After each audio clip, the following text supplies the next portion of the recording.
Shalom, selamat berjumpa lagi dengan saya Pendeta David Ongkowijoyo di dalam suatu program penyejuk hati, suatu program yang selalu dinanti dan ditunggu oleh umat Kristiani di Surabaya TV ini.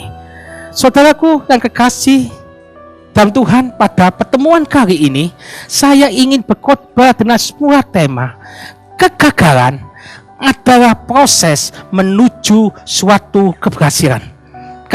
Kegagalan adalah proses menuju suatu keberhasilan. Saudaraku, saya pernah membaca sebuah buku yang pernah dituliskan oleh orang hebat yang bernama Bruce Hansen. Bruce Hansen mengatakan ini, seringkali tidak ada kesuksesan secara instan.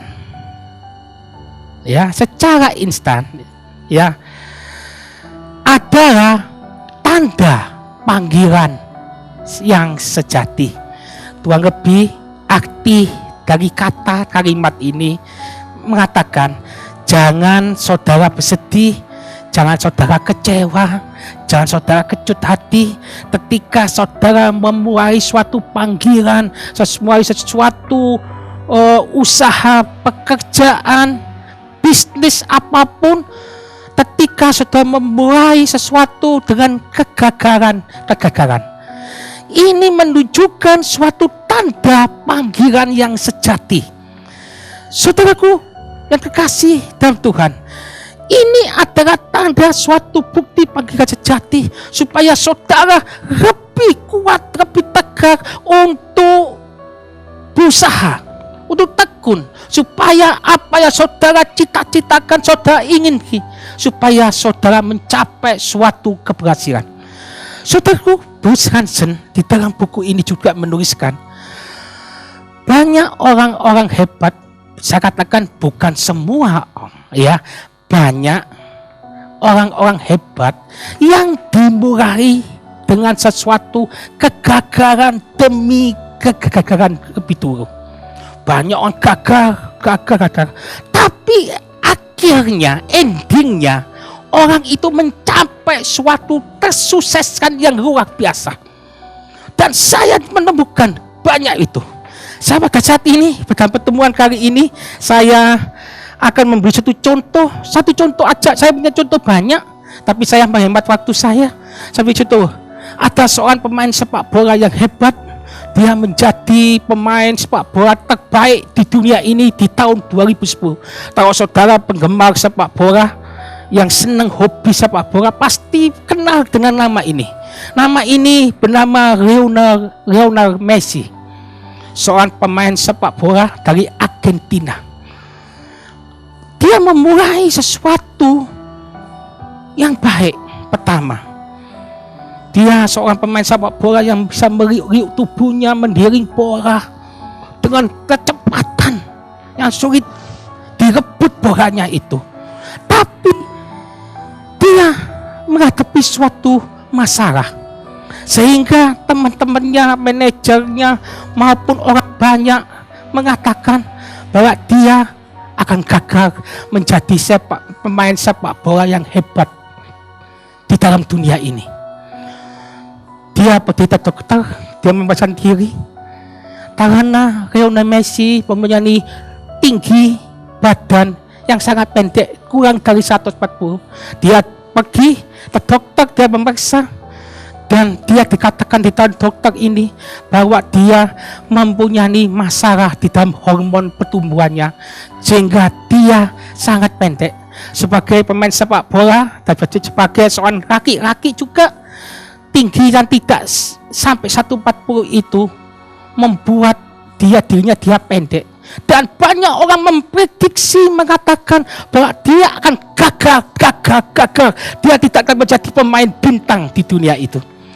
Orang tuanya berusaha untuk mengobati orang itu ke dokter, tapi orang tuanya ini adalah seorang pegawai buruh pabrik. Dokter mengatakan dia bisa menambah hormon kepada Lionel Messi ini dengan setiap bulannya dengan $900. Kalau dikuskan pada saat ini, biar orang tuanya harus membayar 13,5 jutaan, kurang lebih 13 juta untuk pengobatan. Sebagai orang tuanya, dia tidak mampu, dia tidak menyerah. Tapi untung Lionel Messi ini, dia diambil oleh Barca Junior sebagai pemain junior di Barca Junior. Oleh Barca Junior, Lionel Messi itu diobati, dia diterapi, sehingga tingginya ini sekarang 169 cm. Jadi tuang lebih seperti saya, ya mirip-mirip aja dengan saya, ya tidak lebih dari 170, tapi dia 169.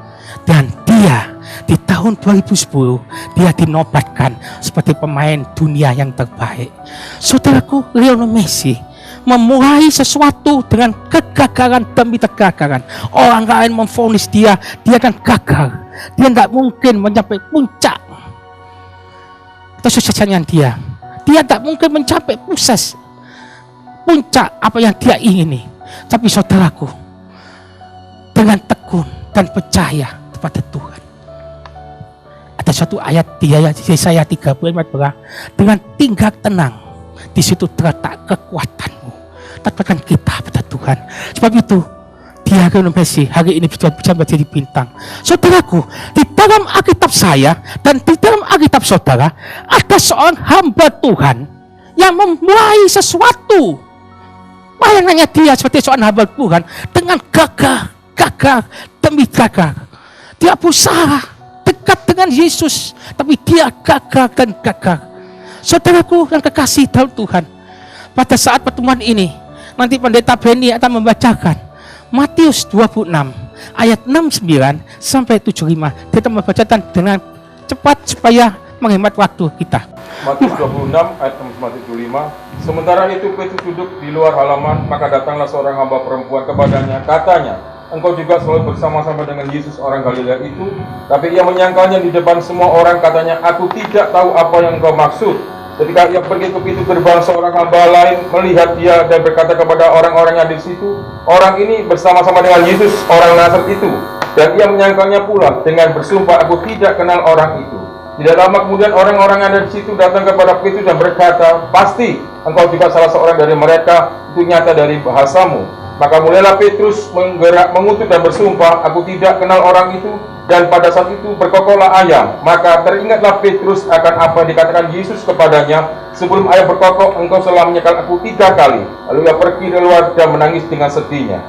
Saudaraku, murid yang dekat dengan Yesus, kalau saya sering katakan di dalam khotbah saya, dia adalah murid inti, dia murid yang dekat.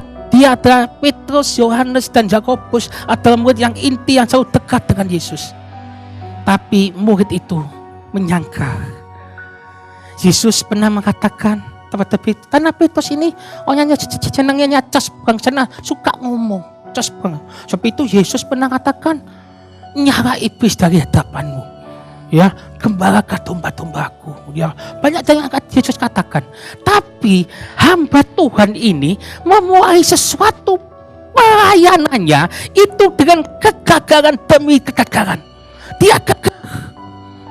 Dia menjadi seorang yang menyangka, mengkhianati. Dia gagal jadi murid Tuhan yang baik. Tetapi ketika sekarang dia melayani Tuhan dengan tulus, dengan baik, dia diubah oleh Tuhan. Kita baca suatu ayat di dalam Kisah Para Rasul 2 ayat 14. Ini perubahan yang terjadi pada diri yang bernama Petrus. Coba Pak Beni. 2:14. Maka bangkitlah Petrus berdiri dengan ke-11 rasul itu dan dengan suara nyaring yang berkata kepada mereka, hai kamu orang-orang Yahudi dan kamu semua yang tinggal di Yerusalem, ketahuilah dan camkanlah perkataanku ini. Sebentar, ini adalah Yesus, Petrus ini memulai suatu khotbah.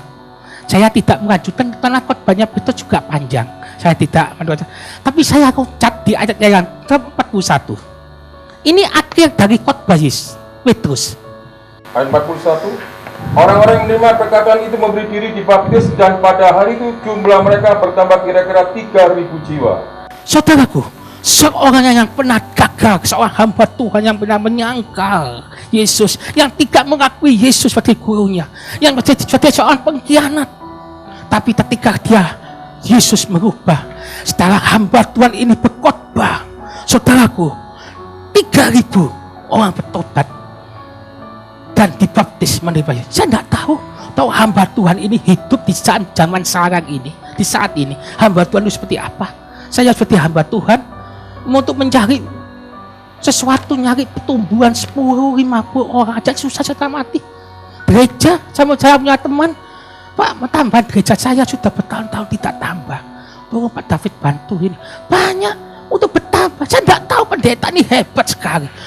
Sekali khotbah 3.000 menerima Yesus dibaptis, saudaraku. Bukan begitu, saudaraku. Dikatakan Petrus bukan soal jago ngomong. Dia bukan pintar ngomong. Dia bukan pintar berkhotbah.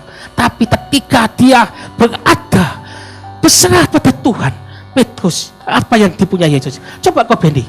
Dikatakan di dalam Kisah Para Rasul 3 ayat yang ke-6. Kisah Rasul 3 ayat ke-6. Tetapi Petrus berkata, emas dan perak tidak ada padaku, tetapi apa yang kupunyai kuberikan kepadamu. Demi nama Yesus Kristus orang Nazaret itu berjalanlah. Saudaraku, Petrus sekarang dia bukan dia jago ngomong, dia pintar khotbah, dia bukan pintar sesuatu yang bisa membangkitkan iman saudara. Tapi Petrus sekarang dia punya kuasa, punya power, kekuatan. Dia bisa menyembuhkan orang sakit.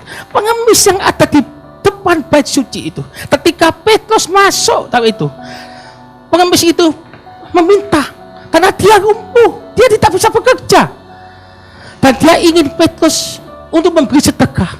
Petrus katakan, emas perak tidak aku punyai, tapi demi nama Yesus orang Nazaret itu berjalanlah. Kuasa terjadi. Tuhan bisa merubah Petrus. Bukan jago ngomong, tapi Tuhan berkati dia, mengurapi dia. Dia punya power, memiliki kekuatan yang hebat pada Tuhan. Apa yang dipunyai Petrus selanjutnya? Sebentar.